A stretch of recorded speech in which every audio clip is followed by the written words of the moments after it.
Very often we put the question to ourselves, why have this happened or why did that happen and so on.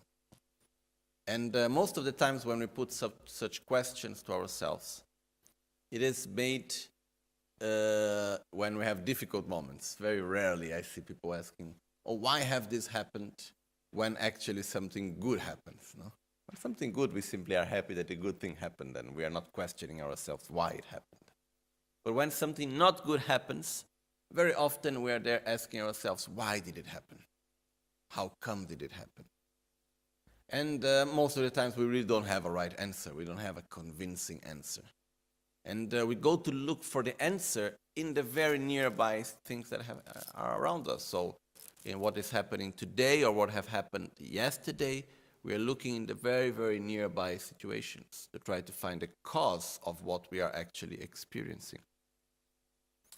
But the fact is that if we observe in our world, which is from a social level, from an economic level, from a physical level, emotional level, and so on, we will see that things actually happen in a cyclic way. And when we experience something, the actual cause of what we are experiencing is normally much more far away. It's not in that exact moment that we are experiencing the problem, the difficulty. No? For example, I remember once I was with Congress in Milan, and there were some doctors, especially one doctor, he was talking about sicknesses that are created by environmental disorders, which means like pollution. No? And he was talking that normally, like, we could say that most of the cases, the sicknesses which are being created by pollution, once you add the pollution to the environment, it manifests as a sickness to someone from 10 to 20 years later.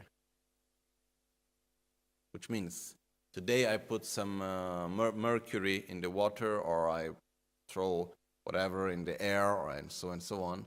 It will actually manifest in the body of someone as sickness around 10, 15, 20 years later.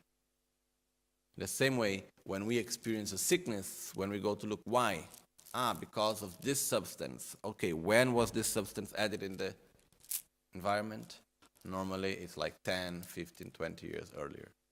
So similar to that, if we look to many, many situations in our own lives, when we experience the problem, we'll go to look right away for the cause, but actually the cause is something that is much more far away.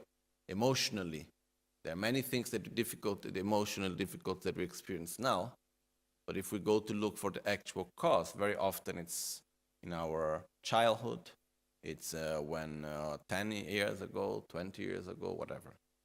Okay.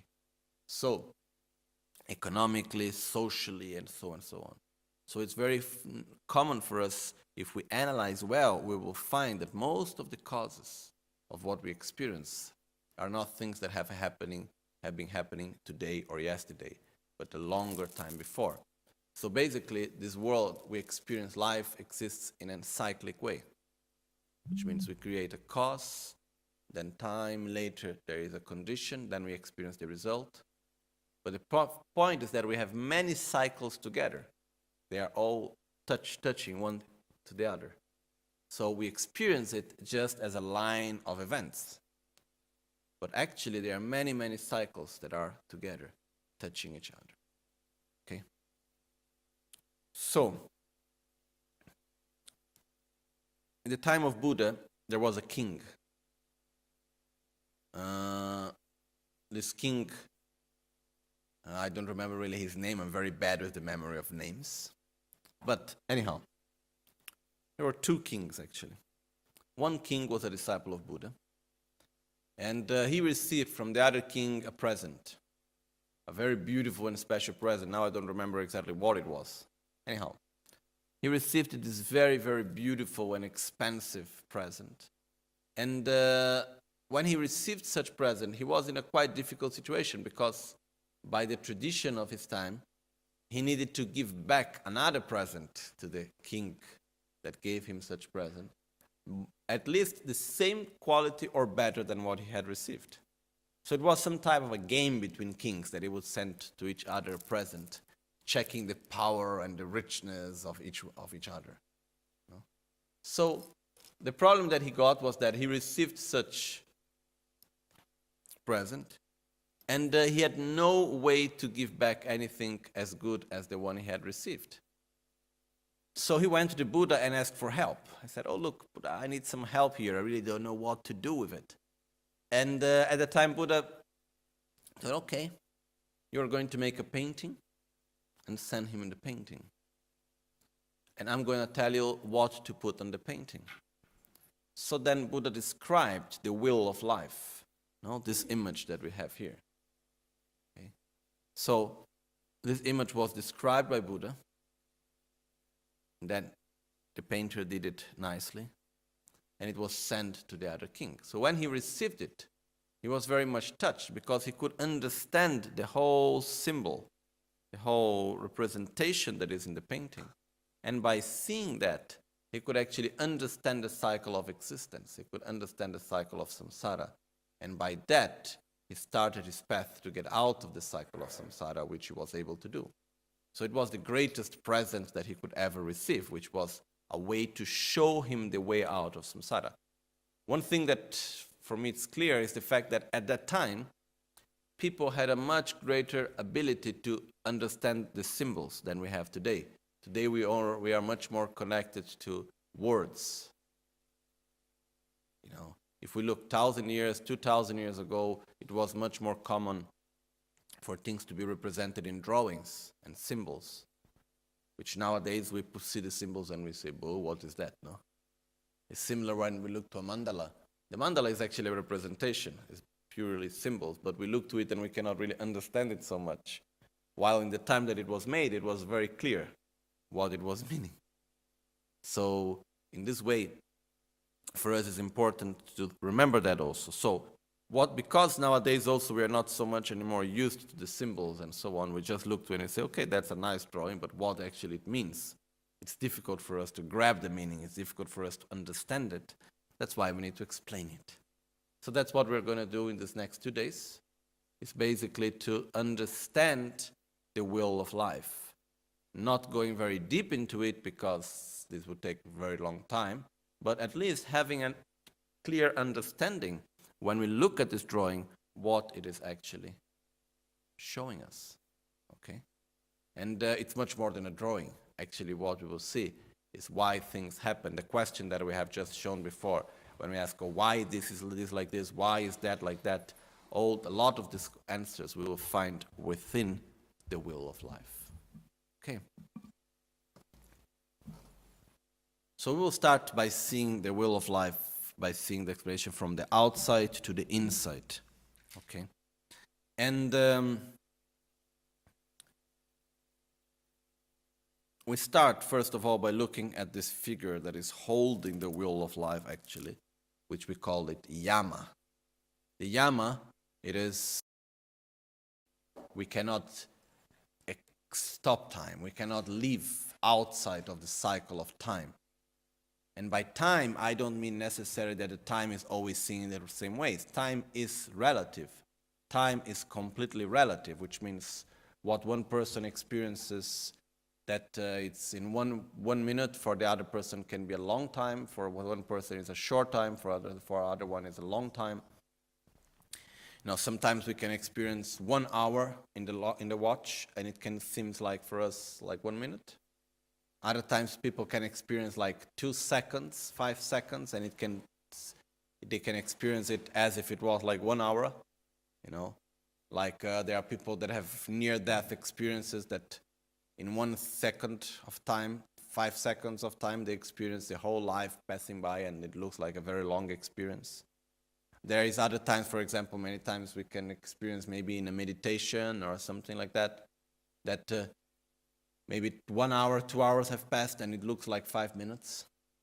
So time is relative. Even if we look from the 6 realms of existence in samsara, the upper realms and the lower realms, the time is longer in the sense that they say that 1 day in the God realm or in the hell realm, it's similar to, if we will put in a time scale, it would be like few hundred years of human beings. Okay? So it is actually the fact that the time is relative. It's not like we cannot put the time always in the same scale. But it doesn't matter how we experience time, if it is long or if it's short. Like if we take, for instance, the life of a butterfly, it's a whole life. It's lasting 2 days. So I'm sure for the butterfly it seems much longer than what it seems to us. So what happens is that time is relative, but even though time is relative, it doesn't matter how we experience time. If it's short or long, we cannot stop time. We have no ability ever to stop time, which is what? Which is the subsequential, realization of events. It's one event after the other. It's the fact that one thing is happening and right away it is already in a process of transformation. Things are impermanent. So when one thing starts, naturally it already starts to end and to transform into something else. And we have one event after the other, one thing happening after the other. Even our way of calculating time basically is how do we see time passing? Because we see the different events that are happening. That's why if we are able to perceive the small details in the changes in things, we can see time in more detail. We can see more in, let's say, in 1 hour time. If we could see every second in an hour would be very long. If we cannot see every second, we just see the hour doesn't seem much. It can be much shorter. So actually, the way of us perceiving time basically is perceiving the changes that are happening. And normally we use to count time, we use the sequence of events that repeat. So that's even that the watch, that is our most classical representation of time, actually the watch is a model of our solar system.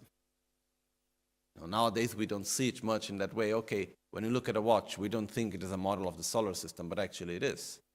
Why is the time is divided into 2 times 12 or 24 hours? It's basically because that's the time that the Earth takes to go once around itself. That's the time.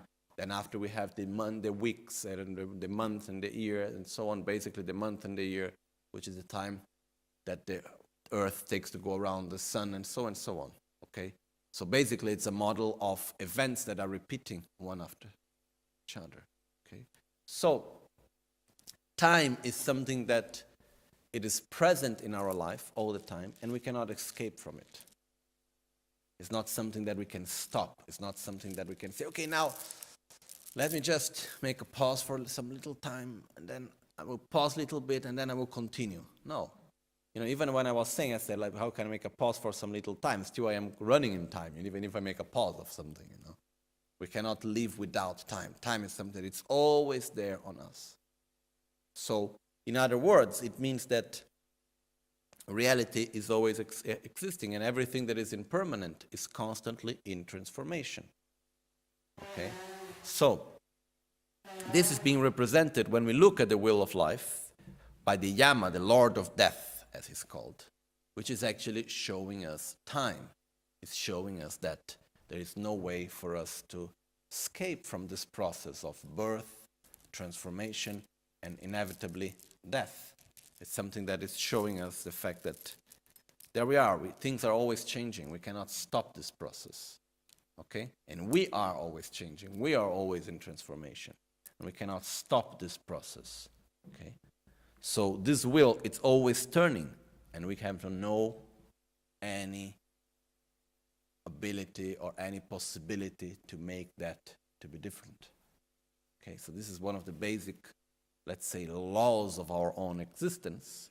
That is, things are always in transformation, always changing. Time is running, and we have no way how to stop that. We start by seeing the 12 links of interdependence, because the 12 links of interdependence in the wheel of life are represented in the first circle, outside. Starting from outside, we have the first circle that is representing the 12 links of interdependence, which are how the wheel of samsara is turning. So we have seen that yama is showing that the wheel of samsara is never stopped, it's always turning. And then it's been showing how does it turn? How are the events happening one after the other? How is this cycle happening? And this is being shown by the 12 links of interdependence. So, based on that, the first thing that we should understand is the 12 links of interdependence. Okay. The 12 links of interdependence, I have prepared this little graphic that we can see in page number 4. And to try to help us to understand it a little bit better. Actually, the 12 links are something that is quite simple to understand. They are not so complicated at all. But for some strange reason, when we start looking at it at the first time, it's quite difficult to grab the meaning sometimes, you know. We can get confused quite easily. So I'm going to try to explain it in the most easy and simple way as possible. But don't worry if in the beginning you get a little bit confused. That's quite normal somehow, okay? Then after it will become more and more clear. Okay. And the text that we have just follow, it's the text that is coming from one text from Lama Tsongkhapa and another text from Penche Losang Chö Gyaltsen, which is the reference that I'm using for this explanation. And but we're not going to look at the text right away. First, I'm going to explain the 12 links, then we are going to read the text. Because if you read the text right away, you won't understand much. So that's why it's better first to have the whole explanation. Then when we go through the text, then it's going to be very clear and a very good reference for us to remember what we have just heard and the explanation we have just received before. Okay? Well, we start by seeing what are the 12 links of interdependence. Now, we'll just explain one by one, and if you look at this drawing, you will see that they are different colors and different shapes. But we will not, focus on that right now. We'll just look at the meaning of each one, and even don't worry too much about the order of them, okay? We'll just look at each one of them and try to understand. Because at the same time that there is a linear order, 1, 2, 3, 4, 5, they do not relate to each other necessarily in a linear order. So that's why sometimes we create confusion, okay? So now we are just going to try to understand each one of them, what they mean. And then after, we're going to see how they relate between each other. So, we have Marikpa Duche Number Sheba Mingdan Suk Keche Druk Rekpa Tsorwa Seba Lemba Siba Kiewa Gashi. So we have ignorance, karmic formations, consciousness, name and form, 6 sense gates, contact, sensation, craving, attachment, becoming, birth, aging, and death. So these are the 12 links of interdependence, or the 12 links of dependent arising. So we start by the first one, which is ignorance. Ignorance in Sanskrit is called avidya. A means known, vid means to see. So avidya, not to see. Okay? So basically ignorance is the inability to see something. It's being blind. It's not being able to see, to understand, to perceive. So we can have many types of ignorance. For example, I can be ignorant about what is inside a room. I can be because simply I don't know. So I'm ignorant about it. So there are many, many, many different types of ignorance. In this specific case here, in this context of the 12 links of interdependence, when we say ignorance, we mean specifically 2 types of ignorance, which in Tibetan is called Lendre Lamombe Marikpa and Demba Lamombe Marikpa, which means Lendre Lamombe Marikpa is the ignorance on the law of cause and effect, the inability to see, to understand, to perceive the law of cause and effect, and the ignorance on reality, not understanding how reality actually exists. Okay? So we start by the first one. The ignorance of the law of cause and effect. Basically what happens is that when we are doing an action, which means creating a cause, we have no idea what result it's going to bring. We are totally ignorant about it. And at the same time, when we experience a result, we have no idea what was the cause that created it. So this is the first type of ignorance. No? I am doing something. Do I have any real idea what are the results that this action is going to bring? When I say, when I think, when I make choices in my life, do I really know what are the results that this action is going to bring? No. And when I experience results, do I really know where did they come from? Which were the actual causes of what I'm experiencing? No. I try to look for many ways, but I really cannot understand which were the actual causes. Okay. So, this is the first type of ignorance, which is the ignorance of the law of karma, the ignorance of cause and effect. It's a simple fact that we don't know. We are not able to see, to perceive, to understand what were the causes of the results that we experience and what are going to be the results of the causes that we are creating. Okay? So this is the first type of ignorance in this context.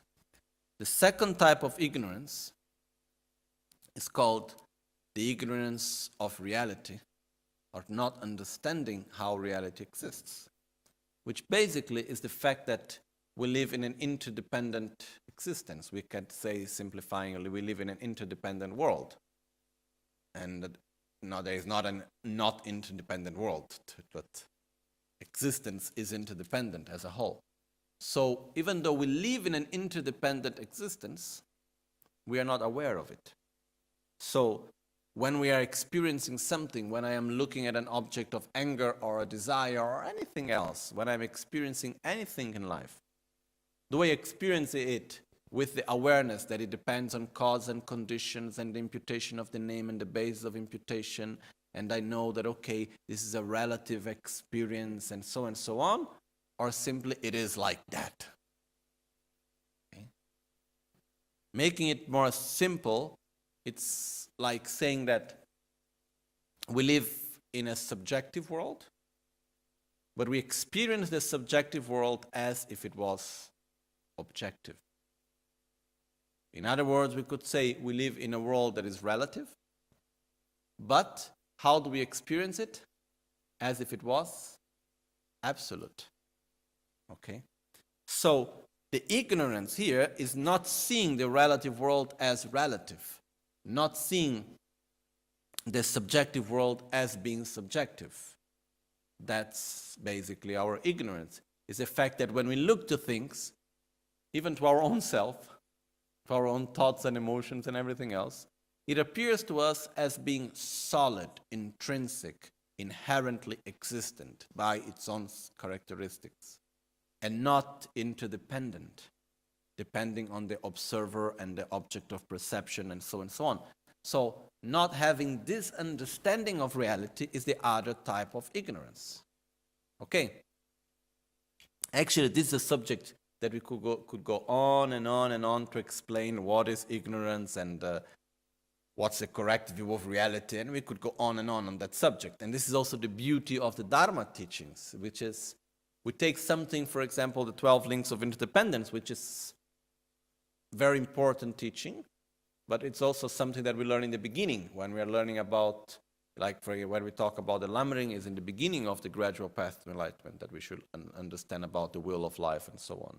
But the more we move on the path, the more we understand better the correct view of reality and emptiness and so on, the better we will understand what is ignorance, and the better we will understand the 12 links of interdependence. So as we move along the path, as we learn more and more, what we have already learned before, it gets deeper and deeper. It gets better and better, actually. It's not something, okay, you have finished to learn, then now there's nothing more than you can learn about it. No, we can get it deeper and deeper into the meaning of it. Okay, so just the first of the 12 links of interdependence, ignorance, we could go on and on and on about it. Okay, but we're not going to go right now. I just want to make clear the two main types of ignorance: not seeing, not knowing the law of cause and effect, which basically is when we have when we experience a result, we don't know which were the causes. When we do an action, we don't know what are going to be the results. And then the ignorance about reality, when we experience any moment reality of ourselves or others, we are not aware of the interdependence of it. We experience it as if it was of an absolute reality, as if it was existing by its own characteristics in an inherent way. Okay? So this is our ignorance. After ignorance, we have the second of the 12 links of interdependence, which is called karmic formations. In Tibetan it's called Duchegile. Karmic formations basically is our own actions. So we have actions of body, speech, and mind. By actions is what we also call karma. Karma literally means action. Okay?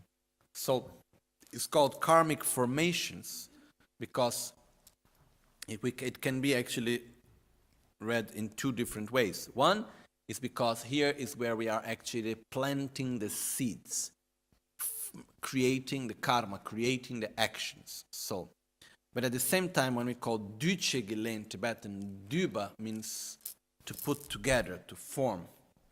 So when we talk about this formation, it means that the actions that we do, it is the result of our emotions, of our personality, of our choices, of our body, of the environment in which we live. All this together actually forms the action that we are going to do. Okay? So when we talk about karmic formations, it's not just the matter, the action is not, otherwise it could be called only action. But why it's called karmic formation, or we say karmic formations because it's, I don't know how we would say in English, action formation. No? But basically it's that every action that we do, it is also formed by our emotions, by our conditions, by the conditions in which we are living, which is our body, mind, and everything else. Okay? So, this doesn't mean that we have no choices. We have choices at every moment. But the way how I act is a result also of my whole state of personality and emotions and knowledge and understanding and conditions in which I am living. Okay? So here, specifically, we have three types of actions, which is the actions of body, speech, and mind. There is actually a philosophical discussion between two schools. Basically, we have the Madhyamika Svatantrika and the Madhyamika Prasangika. And one Madhyamika Svatantrika is saying the action is actually the action of mind, while the actions of body and speech are not real actions. They are actually what is called lelam in Tibetan, which means the path of an action. So we do an action through the body, we do an action through the speech, but the actual action is the action of mind. Finally, we get more or less the same result, but the difference is that in the Madhyamika Prasangika said, no, even everything that we do through the body and the mind is also by itself an action. For example, let's say I am in the 5th floor of a house, in a little kitchen, full of kids, showing them how to make, I don't know, microwave popcorn, okay? And then what happens is that at a certain point, the microwave starts to go into fire.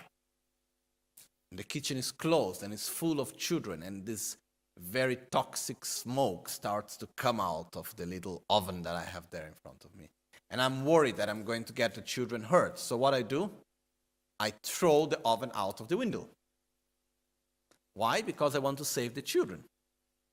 But the oven is going to fall on the head of someone passing by.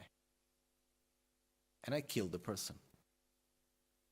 Did I have the intention to kill the person? My intention was positive or negative? Because my intention was to save the children, so I had a positive intention. But did I kill or I didn't kill the person? I killed the person. There was this little poor man walking through this road, and he was not expecting a microwave falling from the sky. So basically, I killed him, but I didn't have the intention. So if the action would be only in the intention, would I have the karma of killing someone? No. But in practice, did I kill? Yes. So the action of body is an action. The action of speech is an action. Okay? In this case, it's not a complete action because there was no motivation, intention, rejoicing, and so on. But still, it is an action. Okay? So we have three types of actions. Actions of body, of speech, and mind. Okay? The most important of all is the action of mind. It determines a lot. For example, when I do an action of body, if my intention is there, it's much more powerful than if there is no intention specifically in that direction. For example, if I see the man coming and I look at the oven and I try to throw it in the right way in order to kill him and I get him, the karma is much, much stronger than doing it by accident. Okay? So, the actions of mind are the most important, but there are also actions of speech and actions of body. Okay. The other way of seeing also the actions, we can divide the actions into three ways, which is the action, the positive, negative, and neutral actions. Okay. So we could have positive, negative, and neutral actions of body, positive, negative, and neutral actions of speech, and positive, negative, and neutral actions of mind. That's what we call also the 9 actions, okay? When we call the 9 types of karma, the 9 actions. So, basically, when we talk about positive and negative actions, and neutral actions, the description, the philosophical definition is quite simple, and philosophically speaking, it's very coherent and it works very well. But in a practical level, I really am not very satisfied with this explanation, because it says, what are positive actions? All the actions that you do and brings a result of happiness and well-being. Okay, but I am ignorant and I don't know what are the results that my actions are going to bring. So how can I know if it's a positive action or not while I'm doing it? And negative actions are all the actions that bring a result of suffering.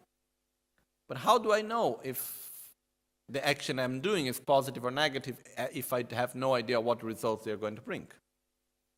So, personally, by analyzing and reflecting upon it, there are different ways that we can see what are positive and negative actions, but we could say that mostly, I mean mostly because it's not 100% sure. There are some exceptions where we can have some mixtures which create some exceptions, but basically, every action that we do with anger, hatred, jealousy, envy, miserliness, and so on, through our negative emotions, are negative actions.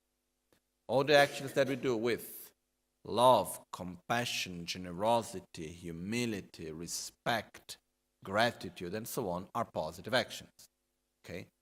Is it possible that I do something out of love, but together with a lot of ignorance, and I create more harm than benefit? Yes. And in this case, there is also a negative aspect in what I am doing. Okay? So karma is very complex. It's not something, there is not a very simple rule that makes everything works perfectly, okay? What we need to try to do is to have the most coherent lifestyle as we can. On what we know that is right, we should follow. What we know that is wrong, we should abandon. That's the most important thing. But basically, there are actions that are nor positive or negative, which are neutral actions that brings neutral results also, okay? Negative actions where there is no specific motivation in what we do, things that we just do out of habit sometimes, that they don't bring a negative, they are not harming anyone necessarily, and so on. So there are also what we call neutral actions. Anyhow, karma is very complex. The important thing right now here is to understand that action, there is of body, speech, and mind, and then that's what we mean by karmic formations would mean action, okay? Which means by our own karma, which is happening all the time, because every time, if we are awake or if we're asleep, our mind is working. We are making choices. We are directing ourselves into communication with others. We are always doing something all the time, okay? So we are always accumulating karma. We're always accumulating actions in our life, okay? Here, it would be the best would be really to go deep into the understanding of karma, which we are not going to do right now because we have a lot to see about the 12 links and how they relate to each other. But very shortly, very briefly, when we talk about karma, let's say there are the 4 main aspects of karma that is important to understand, which basically are the fact that there is no result without a cause. So whenever we experience something, we are experiencing it because some cause have been created. And I cannot experience the cause that someone else has done. And no one else can experience the results of my own actions. Okay, we are interdependent. I can become a condition for the ripening of your own action. But I cannot be the cause of your result. I can be the condition, but not the cause. Okay? So, basically, I cannot give my karma to someone else. I cannot take the karma of someone else upon myself. This is simply impossible.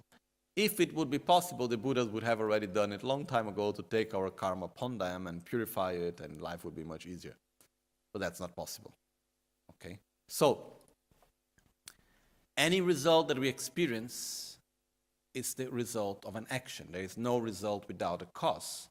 So there has a cause has been created sometime in history, life, in this or another life. The second aspect of karma is the fact that every action sooner or later will bring a result. The only exception is if the cause is eliminated, is destroyed. It's like if the seed is burned out. Okay? This can happen if we do a negative action, we can purify it we can eliminate the cause by doing practices of purification. If we do a positive action, we can destroy it by anger, for example. Okay? So, if the cause is not destroyed, sooner or later it will bring a result. In other words, if the seed is not burned, sooner or later it will bring a result.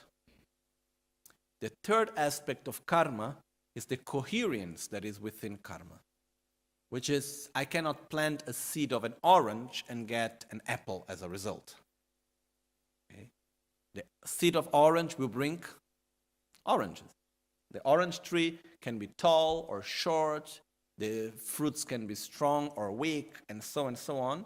But what are the results? What are the fruits that will bring the seed of an orange? Oranges. What are the fruits that will bring the seed of an apple? Apples. In the same way, positive action will bring positive results. Negative action will bring negative results. Neutral actions will bring neutral results. There is a coherence between cause and result.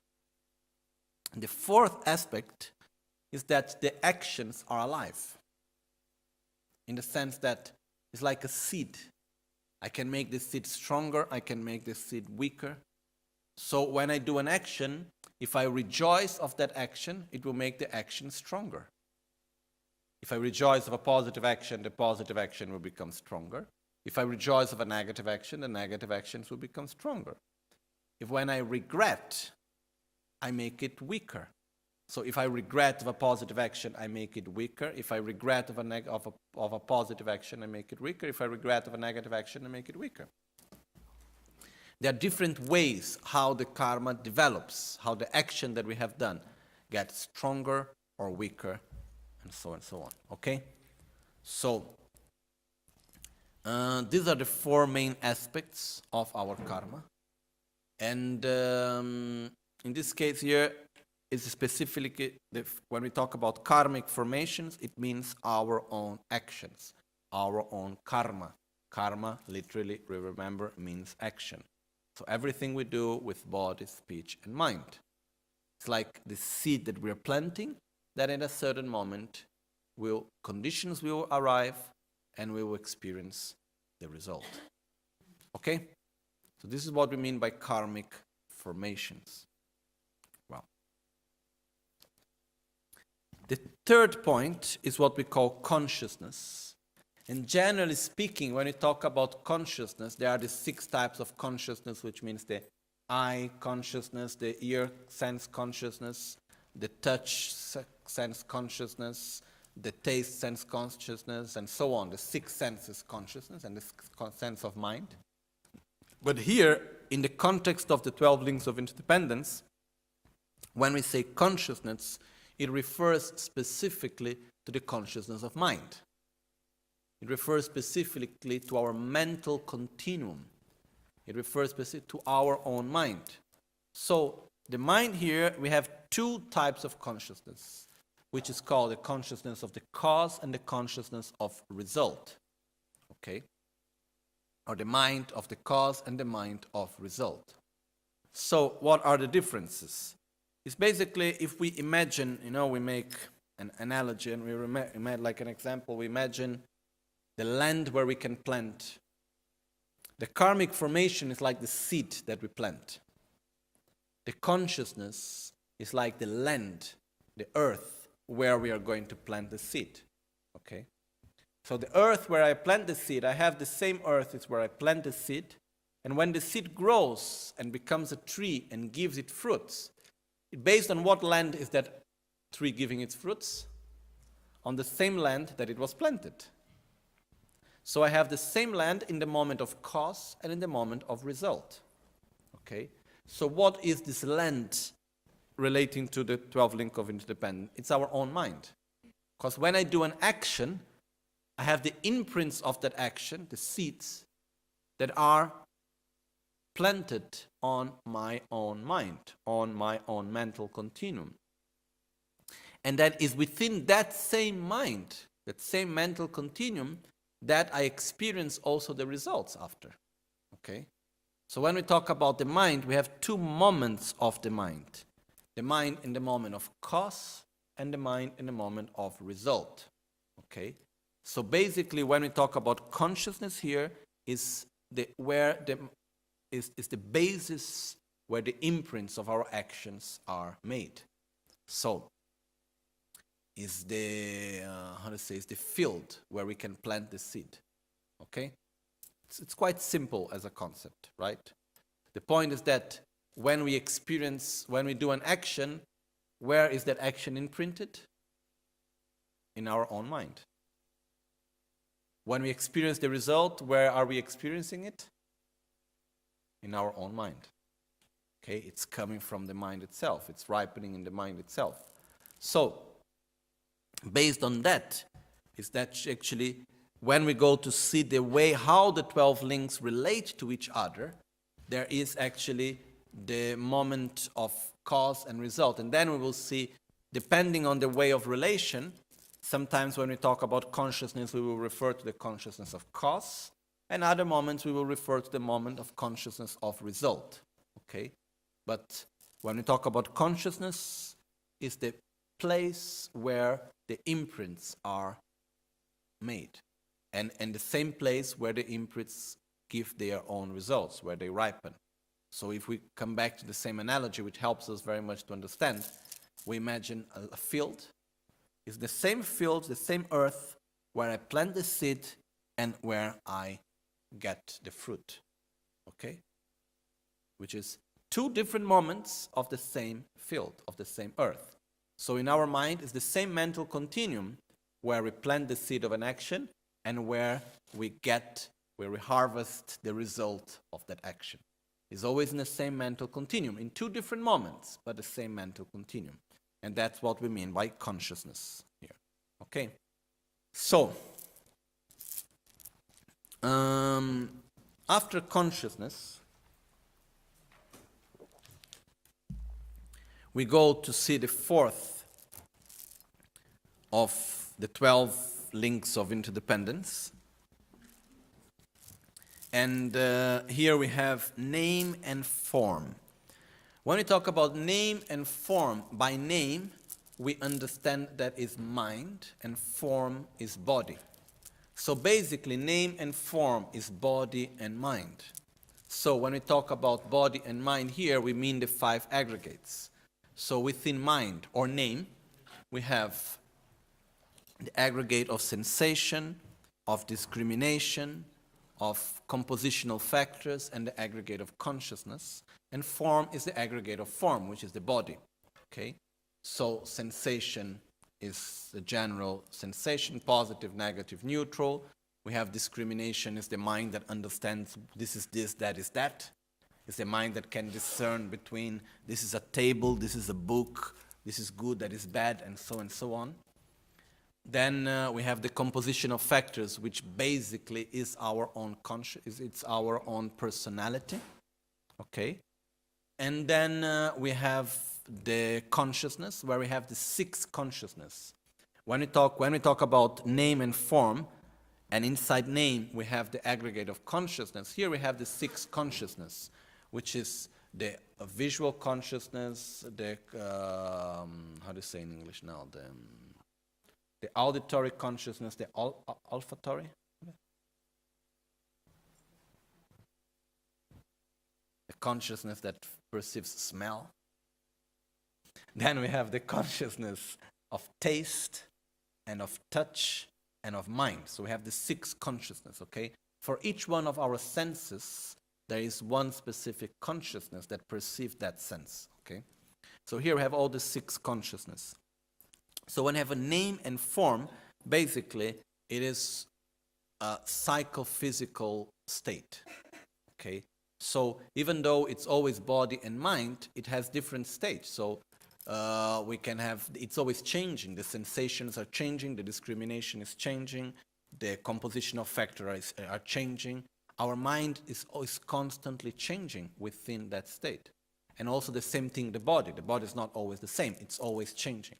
But anything that we experience, it always comes through a psychophysical state, which is called name and form. We exist in a psychophysical reality. Okay? We cannot exist independently of body and mind. Okay? So when we talk about here name and form, it means basically a psychophysical reality in which we exist. Okay, the self cannot exist independently of the 5 aggregates. There are different ways how these 5 aggregates can exist, but we cannot exist independently of the 5 aggregates. Okay?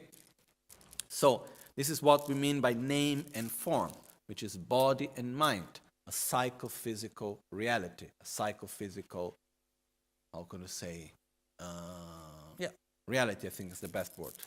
Okay, existence. So this is what we mean by name and form.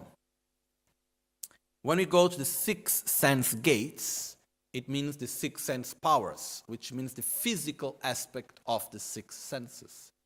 So, which is our eyesight, our ear, nose, tongue, skin for touch, and the organ of our mind, which is, let's say, the brain. Okay, it's more than the brain, but let's call it the brain.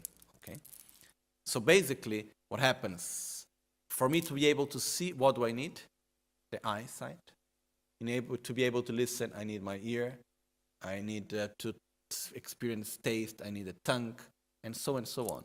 So basically, when we talk about the 6 sense gates, which are like doors through which I experience the world around me. So in the representation of the drawings, which we will see later, the meaning, the whole representations, the symbols, the 6 sense gates are represented as a house with 1 door and 6 windows and 5 windows, which basically are through which we are inside the house. And how can we experience the world around us? Through the windows of the 5 senses plus the door of the sense of mind. Okay? That's how we can experience reality around us. The only way how we can experience reality is through our 6 senses. and we experience through the doors of our senses. So if we are a dog, we experience reality to the senses of a dog. If we are a butterfly, we experience reality to the sense of a butterfly. If we are a human being, we experience reality through the senses of a human being. And like this, we can go on and on and on. Okay? If I have a sickness where my eyesight, I see everything yellow, I experience reality in that way. So each one of us, we experience reality through our senses. That's why they are called the gates, because it's through this gate, through these doors, that we will see and experience reality. Okay? The next one is called contact.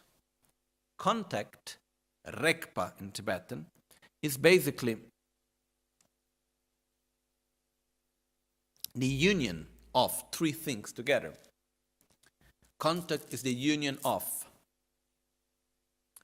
sense object, the power of the senses, the sense power or the sense gates, and the sense consciousness.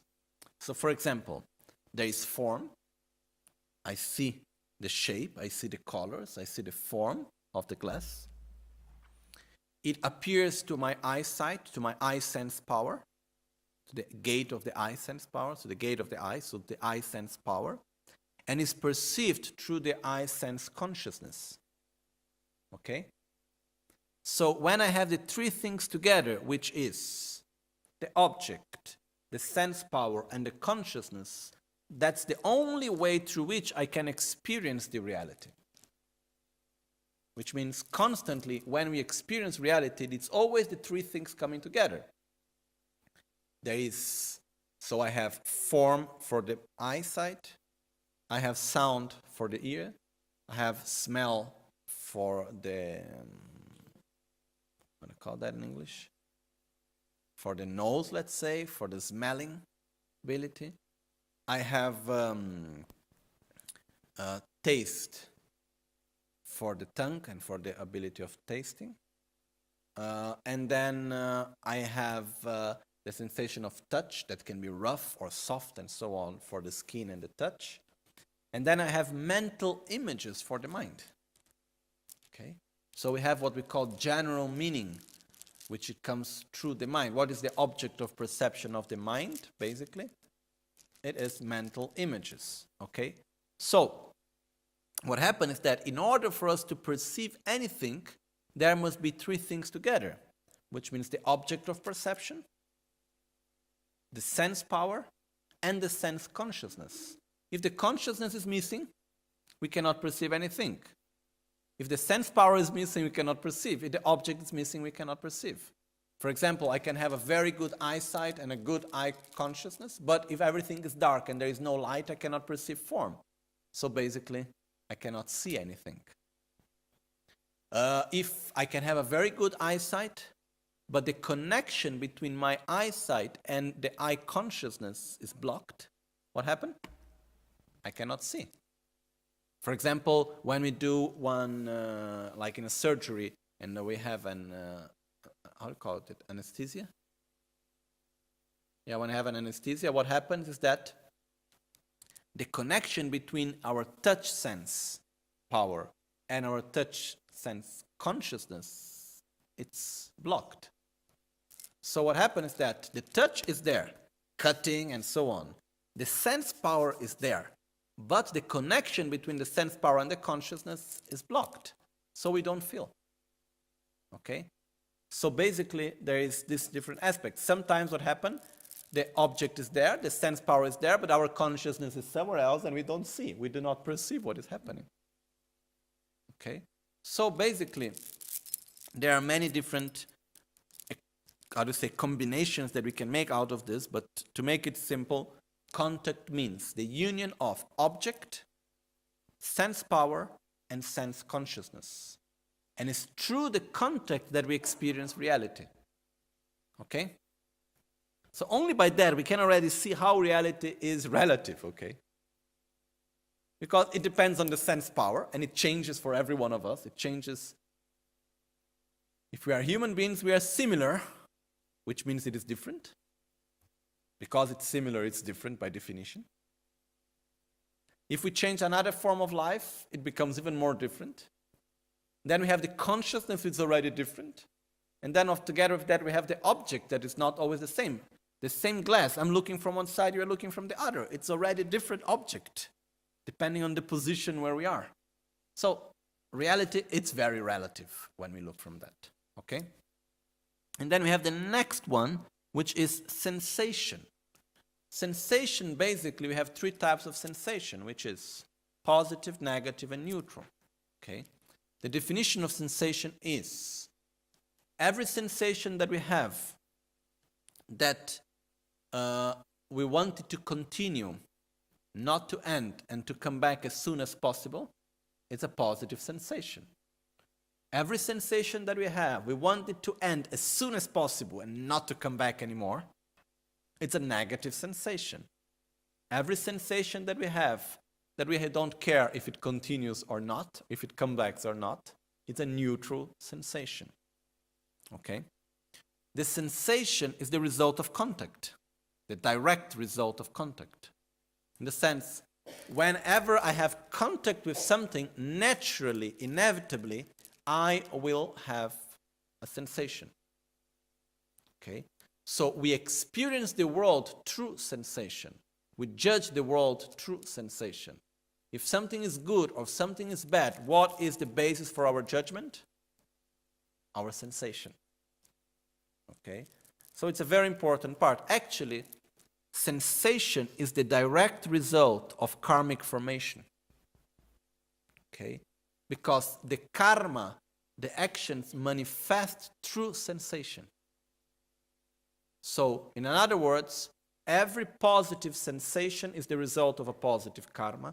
Every negative sensation is the result of a negative karma. Every neutral sensation is the result of a neutral karma.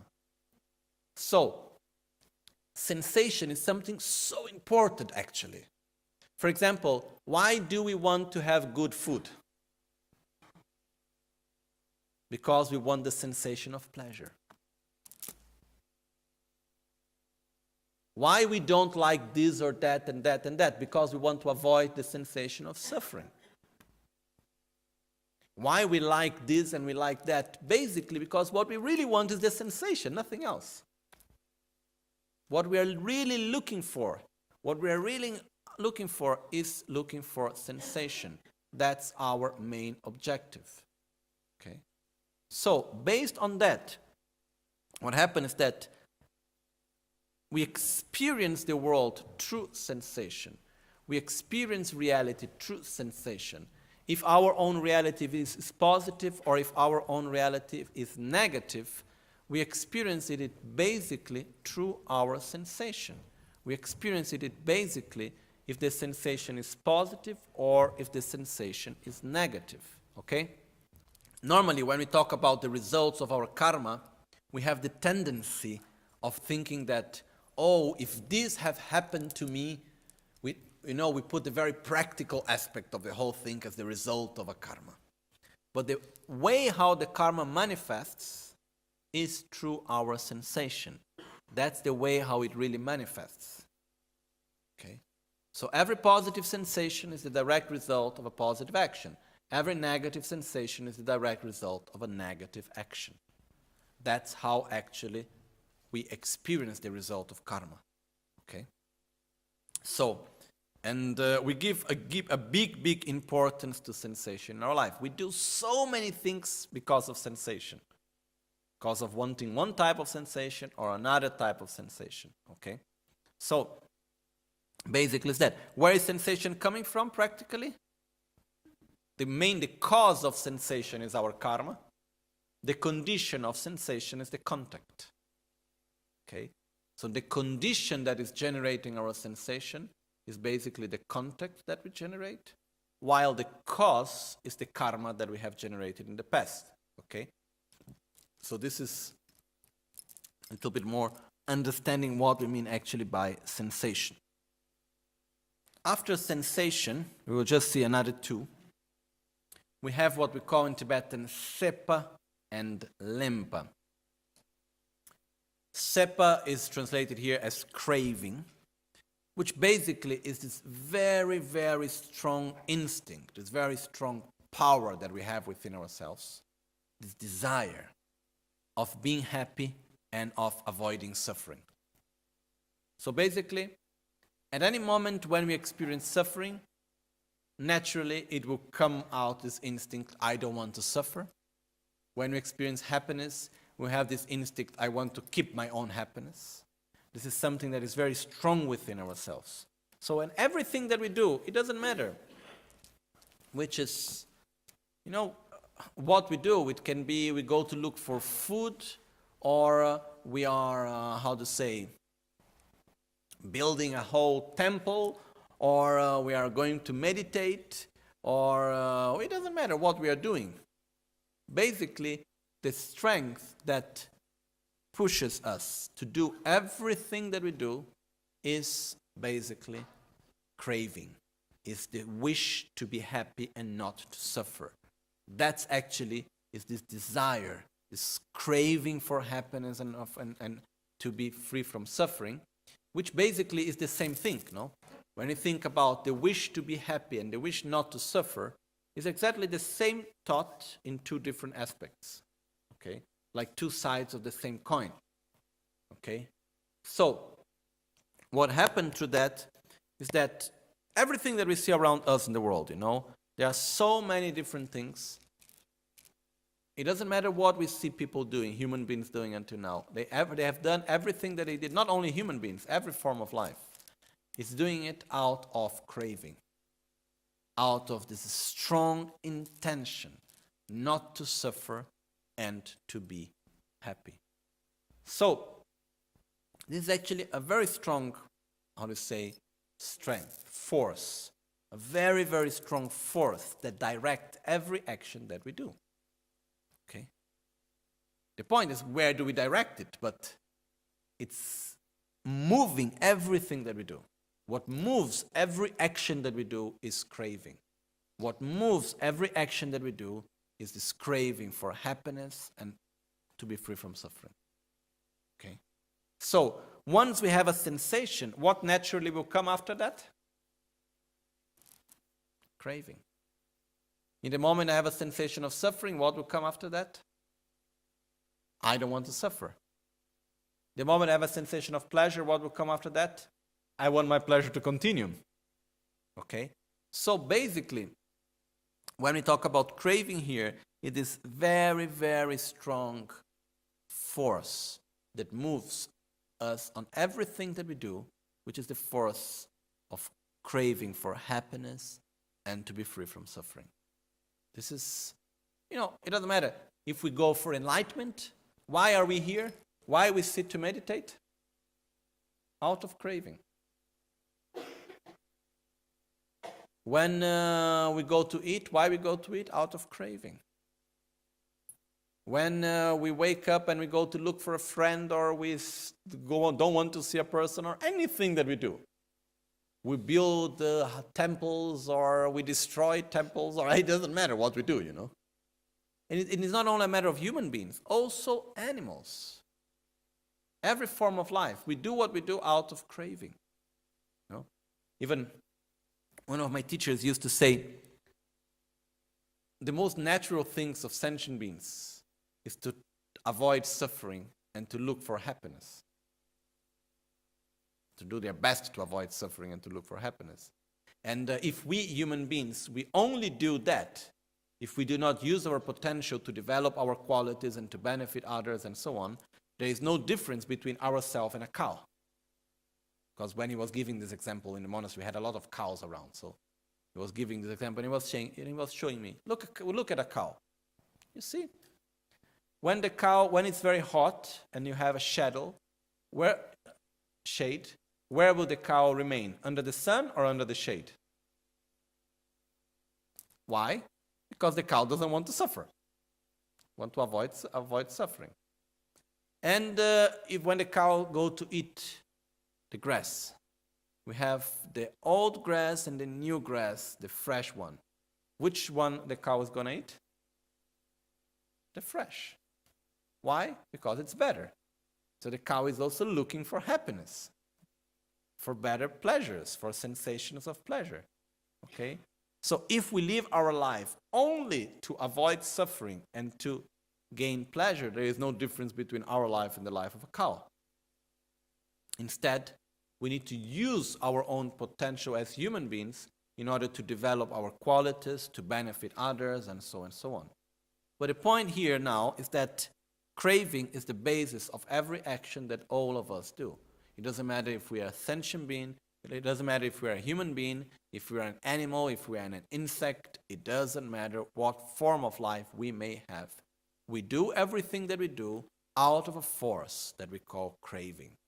Out of this force of wish to be happy and the wish not to suffer. Okay, it's quite clear, right? So out of craving we have the ninth link, which is called attachment.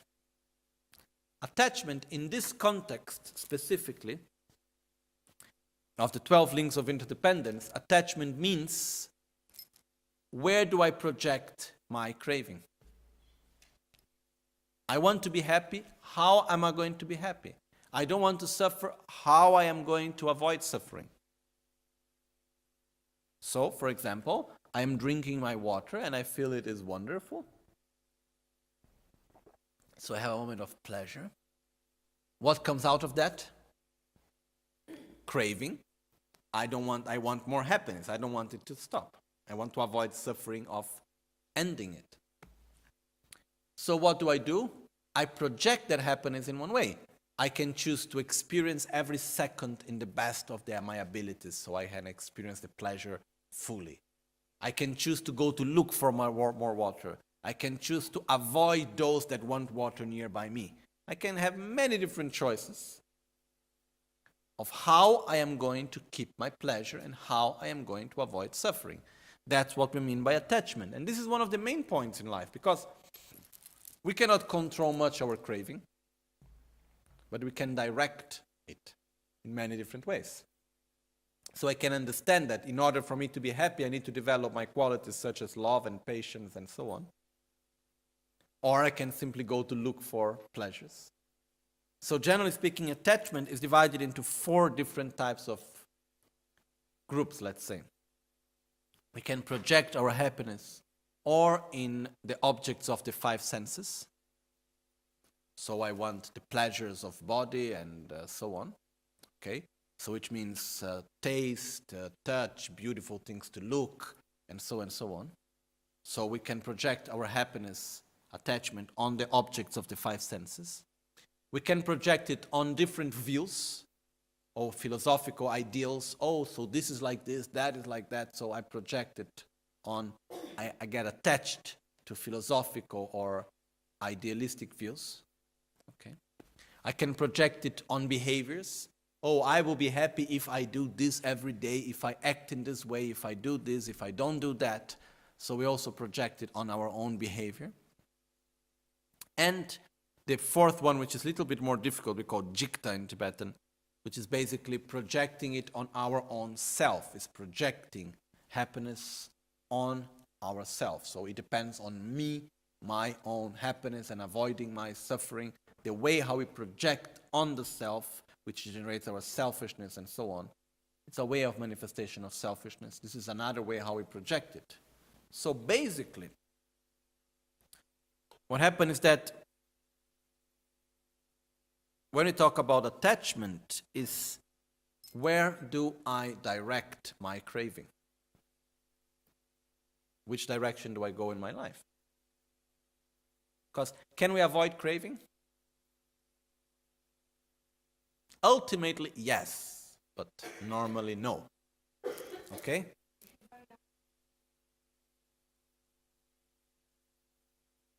But they still have the wish not to suffer and to be happy. This is natural on everyone.